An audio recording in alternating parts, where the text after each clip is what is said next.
চম্পরাইচক সমবায় সমিতি দীর্ঘদিন সিপিএম এবং টিএমসি পরিচালিত সমবায় সমিতি ছিল।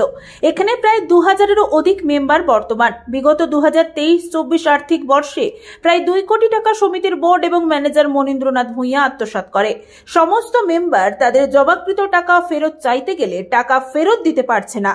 কোনো মেম্বার 2 লক্ষ টাকা জমা রেখেছে, সমিতির বইতে আপডেট রয়েছে, কিন্তু সমিতি বর্তমানে বলছে ওই মেম্বারের 25,000 রয়েছে।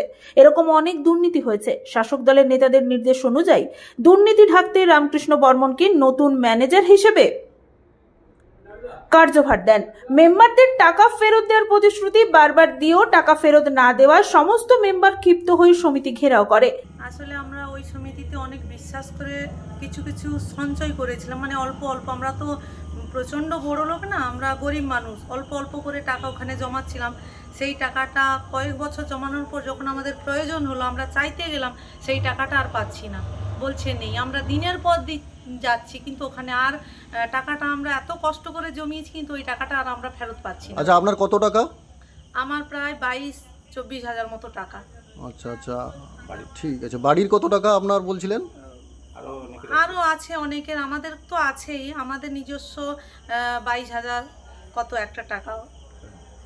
ঠিক আছে, ধন্যবাদ। ধন্যবাদ। কিন্তু চোর বাঁচাতে তৃণমূলের অঞ্চল সভাপতি নকুল বর্মন এবং পঞ্চায়েত সমিতির মেম্বার কার্তিক ভূঁইয়া চোরের ওকালতি করতে জনগণের সঙ্গে দুর্ব্যবহার করেন। এই বিষয়ে খেজুরি 5 মণ্ডলের সভাপতি সৌমিত্র সাউ জানিয়েছেন, মায়েদের কষ্টার্জিত টাকা আত্মসাৎ করতে তৃণমূলীদের ন্যূনতম বিবেকে বাঁধল না। এরা আবার লক্ষ্মীর ভান্ডার নিয়ে গর্ব করে। এরা হচ্ছে সমাজের লজ্জা। সমস্যা বলতে অনেক দিন থেকে সমিতিতে বিগত 2 মাস ধরে সমস্যা চলছে। যারা ওখানে টাকা জমা রেখেছে কেউ টাকা ফেরত পাচ্ছে না। তার মধ্যে আমার বাবাও ওই সমিতিতে টাকা জমা রেখেছিল 1,21,000 টাকা, কিন্তু ওখানে গিয়ে দেখলাম যে লেজারে শো করাচ্ছে 6,000 টাকা। তো তার জন্য আমরা দরখাস্তও দিয়েছি। ওখানে যে কমিটি আছে ওদের কাছেও বারবার অনুরোধ করেছি, কিন্তু কোনো সদুত্তর পাওয়া যাচ্ছিল না।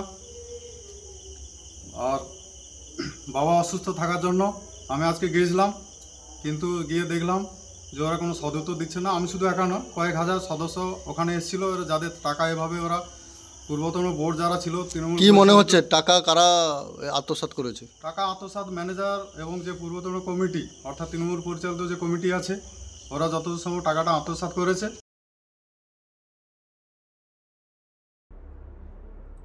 ব্যুরো রিপোর্ট, খবর BCBS।